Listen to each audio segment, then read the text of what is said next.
సృష్టిలో జననం ఒక ఆరంభం,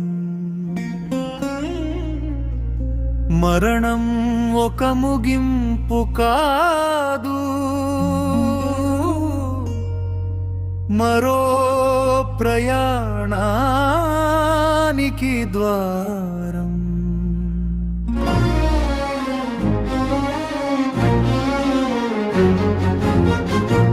మనిషి శరీరం నేలలో కలిసిపోతుంది, కానీ ఆత్మ మాత్రం తన ప్రయాణం కొనసాగిస్తుంది. ఆ ప్రయాణం మొదలయ్యే ప్రదేశం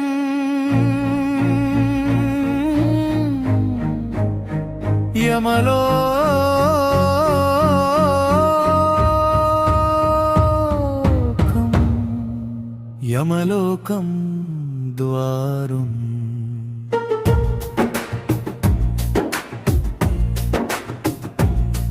ఒక ఆత్మ శరీరాన్ని విడిచిన వెంటనే యమదూతలు దానిని యమలోకం వైపు తీసుకెళ్తారు. చుట్టూ అంధకారం, గంభీర నిశ్శబ్దం. దూరంగా ఒక గొప్ప సభ కనిపిస్తుంది, అది యమధర్మరాజు సభ. అక్కడ యముడు గంభీరంగా సింహాసనంపై కూర్చొని ఉంటాడు. ఆయన పక్కనే చిత్రగుప్తుడు, ప్రతి మనిషి జీవితాన్ని లెక్కించిన గ్రంథంతో.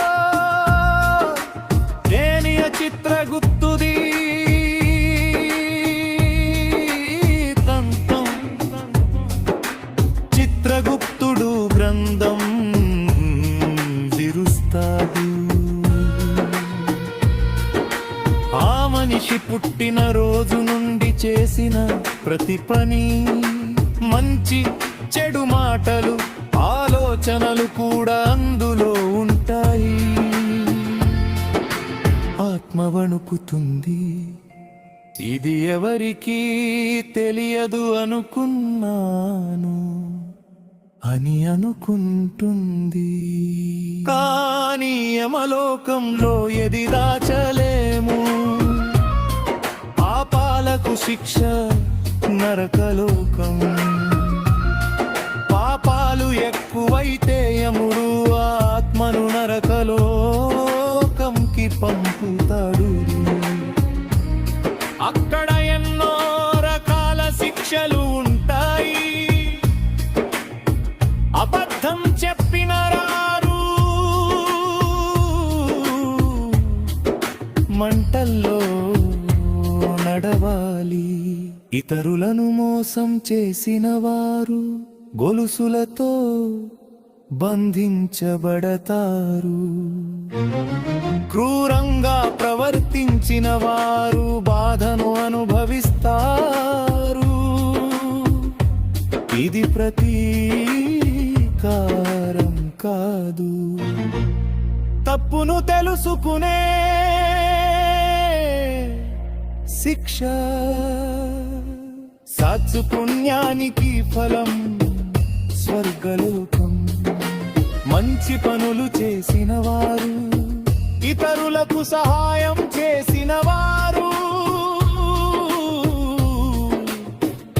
నిజాయితీగా జీవించిన వారు, వారిని స్వర్గలోకం కి పంపుతారు. అక్కడ శాంతి, ఆనందం, ప్రకాశం. యమలోకం యొక్క సత్యం. యముడు కోపంతో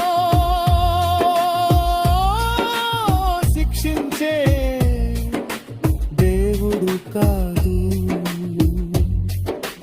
వర్మ ధర్మాన్ని నిలబెట్టే న్యాయమూర్తి ఆయనకు మనపై ద్వేషం లేదు, ప్రేమ లేదు, కేవలం న్యాయం మాత్రమే ఈ మనిషికి సందేశం. యమలోకం మనకు ఒక పెద్ద బోధన చెబుతుంది. మన జీవితంలో చేసిన ప్రతి పని ఒకరోజు మన ముందే నిలుస్తుంది. ఎవరు చూడకపోయినా మన కర్మలను యమలోకం చూస్తుంది. మా చివరి సత్యం మరణం తప్పదు, యమలోకం తప్పదు. కానీ శిక్ష తప్పించుకోవచ్చు మంచి జీవితం ద్వారా. కథ ముగింపు సందేశం. యమలోకం భయంకరమైన ప్రదేశం కాదు, మన జీవితానికి అద్దం పట్టే ప్రదేశం. అక్కడ నటన పనికిరాదు, అక్కడ నిజం మాత్రమే నిలుస్తుంది. మన కర్మలే మనకు తీర్పు.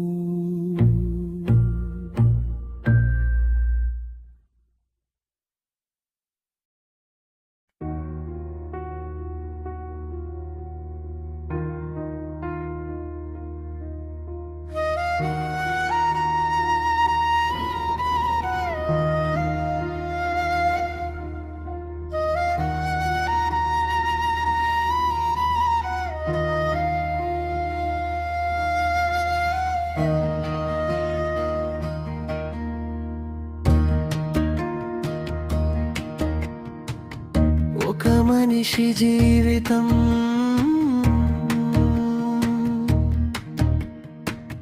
జననం నుంచి మరణం వరకు ఎంత పరుగులు తీసినా చివరికి చేరే ఒకే ఒక స్థలం ఉంది, అది యమలోకం.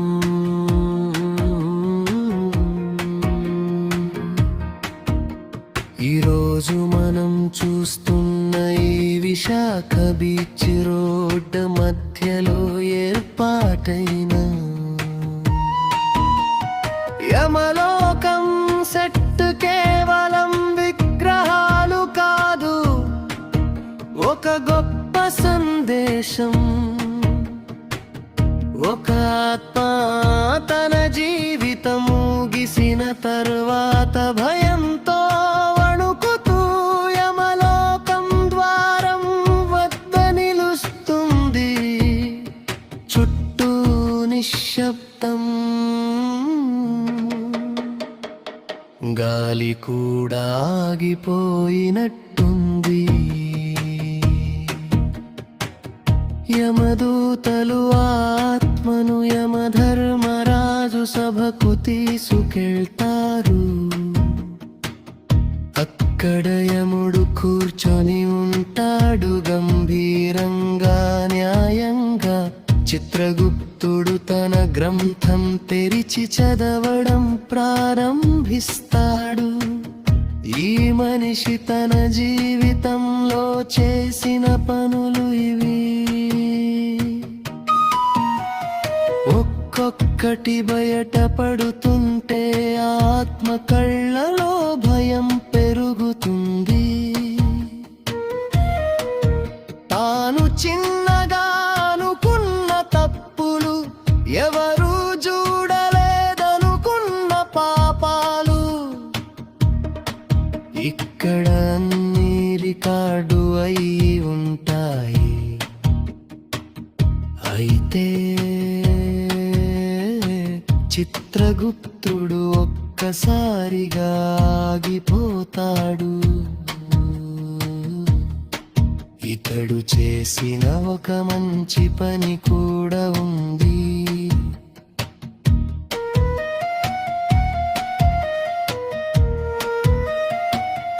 ఒకరోజు ఆకలితో అలమటిస్తున్న ఓ వృద్ధుడికి భోజనం పెట్టాడు. ఎమరు చూడని చోట పేరు ప్రతిష్టల కోసం కాదు, యముడు చిరునవ్వు చిందిస్తాడు. పాపం చేసిన వాడు శిక్ష పొందాలి, కానీ పుణ్యం చేసిన వాడు రక్షించబడాలి. ఆత్మకు తక్కువ శిక్ష విధించబడుతుంది.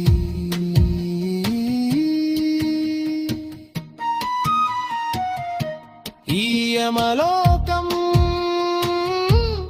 మనకు భయాన్ని కాదు, బోధనను ఇస్తుంది.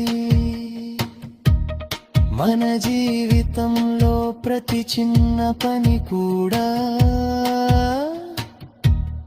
ఒకరోజు మన ముందే తీర్పుగా నిలబడుతుంది. ఈ విశాఖ బీచ్ రోడ్లో కనిపిస్తున్న యమలోకం సెట్ మన కళ్ళతో చూసే ఒక నాటకం కాదు, మన మనసులో జరిగే ఒక నిజం. మన కర్మలే మనకు తీర్పు. ఇక్కడ ఉన్న ప్రతి రూపం, ప్రతి దృశ్యం మనకు ఒక ప్రశ్న అడుగుతుంది. మన జీవితం ఎలా ఉంది? మరణం ఎప్పుడు వస్తుందో తెలియదు, కానీ యమలోకం మాత్రం ఖచ్చితంగా ఎదురు చూస్తుంది. అందుకే మన జీవితంలో మంచి చేయాలి. ఎవరికి తెలియకపోయినా మన మనసుకు తెలిసేలా, ఎందుకంటే యమలోకం ముందు నటన పనికి రాదు. అక్కడ కేవలం నిజం మాత్రమే నిలుస్తుంది.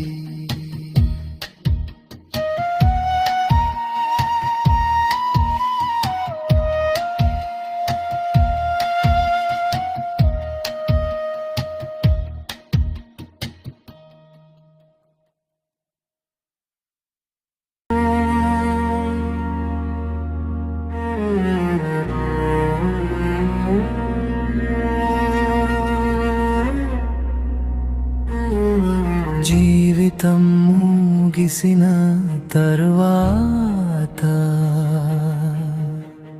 పాపాలు కంటే పుణ్యాలు ఎక్కువగా చేసిన ఆత్మకు ఒక వెలుగు మార్గం కనిపిస్తుంది. ఆ వెలుగు దారిలో యమదూతలు కాదు, దేవదూతలు తీసుకెళ్తారు. ఆ దారి చివర కనిపించే ప్రదేశం స్వర్గలోకం, వెలుగుల లోకం. అక్కడ చీకటి లేదు, ఎక్కడ చూసిన ప్రకాశం. పూల సువాసనలు, మందహాసం చేసే గాలులు, సంగీతంలా వినిపించే పక్షుల కిలకిలలు. ఆత్మ తన భూమి జీవితంలో ఎప్పుడు అనుభవించని శాంతిని అనుభవిస్తుంది.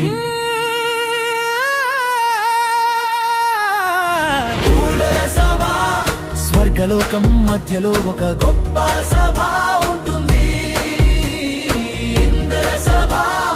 ఇంద్రుడు సింహాసనంపై కూర్చొని దేవతలు ఋషులు గంధర్వులు చుట్టూ ఉంటారు. అక్కడ అసూయ లేదు, ద్వేషం లేదు, కేవల ఆనందం సౌహార్దం మాత్రమే. గంగభూమ సంగీతం, గంధర్వులు మధురమైన సంగీతం ఆలపిస్తారు, అప్సరసలు నాట్యం చేస్తారు. ఆ సంగీతం వింటూ ఆత్మ తన గత బాధలన్నీ మరిచిపోతుంది. నందనవనం, స్వర్గలోకంలో నందనవనం అనే ఉద్యానం ఉంటుంది. అక్కడ పుళ్ళు ఎప్పుడు వాడిపోవు, పులు ఎప్పుడు ఆగవు. ఆత్మ అక్కడ సంచరిస్తూ అనంత ఆనందాన్ని పొందుతుంది. పుణ్య ఫలితం స్వర్గలోకం చేరిన ప్రతి ఆత్మకు ఒకే కారణం, భూమిపై చేసిన మంచి పనులు, ఎవరికి తెలియక చేసిన సహాయం, నిజాయితీగా జీవించిన జీవితం, ఇతరుల కోసం త్యాగం చేసిన క్షణాలు, అవి ఇక్కడ ఫలంగా మారుతాయి. శాశ్వత శాంతి అక్కడ, కాలం అనే భావం లేదు, భయం అనే భావం లేదు, కేవలం శాంతి.